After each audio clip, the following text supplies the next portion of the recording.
कभी ऐसा महसूस होता है कि हफ्ते में 6 दिन, दिन के 8-8 घंटे काम करने के बाद भी वो जो एक नौकरी की सुरक्षा वाली भावना होती है, वो मिलती ही नहीं? अगर हाँ, तो इसमें कोई नई बात नहीं है। हमारे देश में ज्यादातर लोग इसी एक चिंता में जीते हैं। पर क्या हो अगर इस पूरे चक्र से बाहर निकलने का एक रास्ता हो? चलिए, आज इसी के बारे में बात करते हैं। ये कहानी है नवीन की। 24 साल का एक स्मार्ट लड़का, एक अच्छी कंपनी में जॉब करता है, अच्छी सैलरी है, लेकिन फिर भी उसे हमेशा एक डर लगा रहता है, एक आर्थिक असुरक्षा का डर। और ये डर शायद हम में से बहुत से लोग जानते हैं, है ना? तो सबसे पहले ये समझते हैं कि आखिर नवीन की इस चिंता की जड़ क्या है। ये दरअसल एक ऐसा जाल है जिसमें हम सब अनजाने में ही फंस जाते हैं। इसे कहते हैं रैट रेस। मतलब वो चक्कर जिसमें पैसा आता तो है, पर कहाँ चला जाता है कुछ पता ही नहीं चलता। अब जरा नवीन की कहानी देखिए। उसे 40,000 रुपए की सैलरी मिलती है, लेकिन महीना शुरू होते ही 10,000 रुपए दोस्त का उधार चुकाने में और 6,000 रुपए ईएमआई और किराए में चले जाते हैं। मतलब उसकी कमाई का एक बहुत बड़ा हिस्सा तो उसके हाथ में आने से पहले ही खत्म हो जाता है। और यहीं पर कहानी में एंट्री होती है अभिनव की, जो नवीन का दोस्त है। अभिनव ने इस रैट रेस से निकलने का एक अलग ही रास्ता खोज लिया था, और इसकी शुरुआत हुई थी बस एक छोटी सी सोच बदलने से। अभिनव का जो राज है ना, वो एक बहुत ही सरल लेकिन जबरदस्त सिद्धांत पर टिका है। और वो सिद्धांत है संपत्ति और देनदारी के बीच का फर्क समझना। एक ऐसा सबक जो सच में सब कुछ बदल सकता है। अच्छा, तो इसे थोड़ा गहराई से समझते हैं। संपत्ति मतलब एसेट, वो चीज है जो आपकी जेब में पैसा डालती है। और देनदारी मतलब लायबिलिटी, वो है जो आपकी जेब से पैसा निकालती है। अब जरा सोचिए, हमारा फोन, हमारी गाड़ी, ये सब असल में क्या है? देनदारियां हैं, संपत्ति नहीं। लेकिन एक मिनट, जो पैसा बैंक के सेविंग्स अकाउंट में पड़ा है, वो तो संपत्ति होनी चाहिए, है ना? आमतौर पर तो हम सब यही मानते हैं। चलिए, आज इस धारणा को भी परखते हैं। जरा इन नंबरों को देखिए। बैंक आपको आपकी बचत पर 5 से 6% का ब्याज देता है। सुनने में अच्छा लगता है, लेकिन दूसरी तरफ महंगाई 7 से 8% की दर से आपके पैसे की कीमत को खा रही है। इसका मतलब साफ है, बैंक में रखा पैसा असल में अपनी कीमत खो रहा है। ये एक घाटे का सौदा है। तो सवाल ये उठता है कि फिर पैसा रखे कहाँ? चलिए, अब अभिनव की बनाई हुई पहली 2 संपत्तियों को देखते हैं, जिनसे असली दौलत बनती है। तो अभिनव की पहली संपत्ति थी, जी हाँ, रियल एस्टेट। अब ये सुनने में बड़ा और मुश्किल लग सकता है, लेकिन अभिनव ने इसे बहुत स्मार्ट तरीके से किया। उसने एक दोस्त के साथ मिलकर पैसे जमा किए, बैंक से लोन लिया और गुड़गांव में एक जमीन पर एक छोटी सी इमारत बनाने में निवेश कर दिया।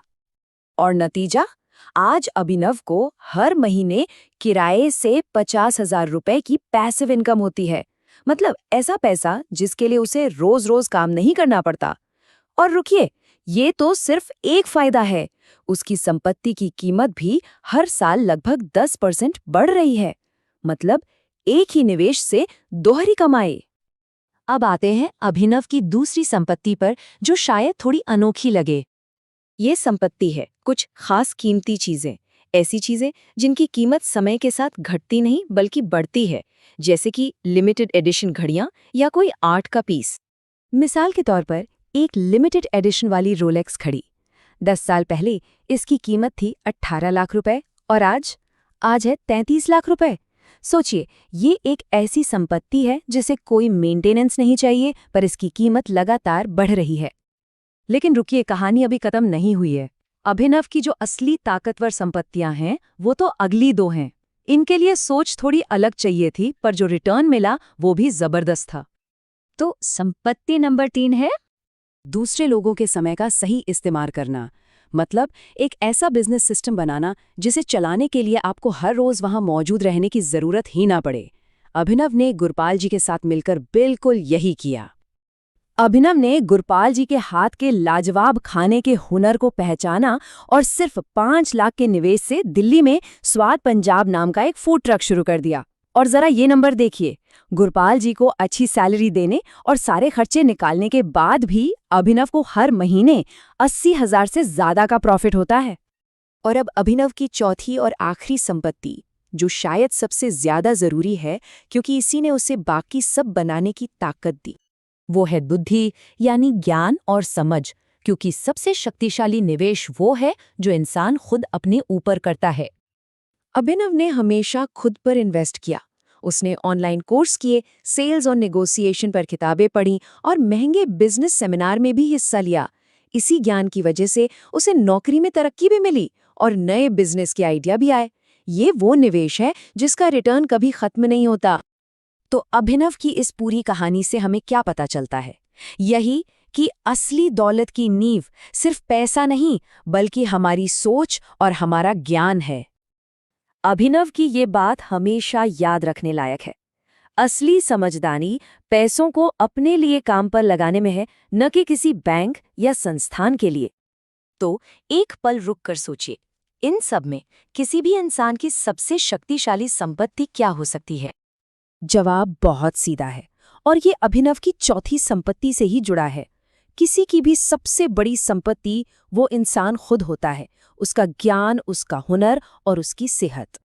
तो असली दौलत बनाने का रास्ता यहीं से शुरू होता है, अपनी सबसे बड़ी संपत्ति यानी खुद में निवेश करने से। तो असली सवाल ये है, इस सबसे कीमती संपत्ति में निवेश कैसे किया